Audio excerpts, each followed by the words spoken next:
વિધાનસભાના અધ્યક્ષ શંકરભાઈ ચૌધરીના હસ્તે થરાદ ખાતે શસ્ત્ર પ્રદર્શનનું ઉદ્ઘાટન.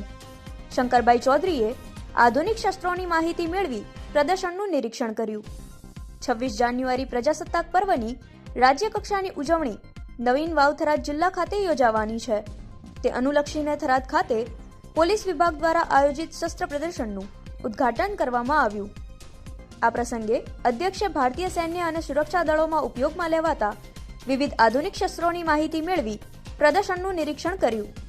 તેમણે જણાવ્યું હતું કે આ પ્રકારના શસ્ત્ર પ્રદર્શનો દ્વારા નાગરિકોમાં રાષ્ટ્રીય સુરક્ષા અંગે જાગૃતિ વધે છે તેમજ દેશના શસ્ત્ર દળો પ્રત્યે ગૌરવની ભાવના મજબૂત બને છે. ખાસ કરીને વાલીઓને બાળકો સાથે આવી પ્રદર્શનની મુલાકાત લેવા અપીલ કરી, જેથી આગામી પેઢીમાં દેશભક્તિ, શિસ્ત અને રાષ્ટ્રપ્રેમના સંસ્કાર વધે.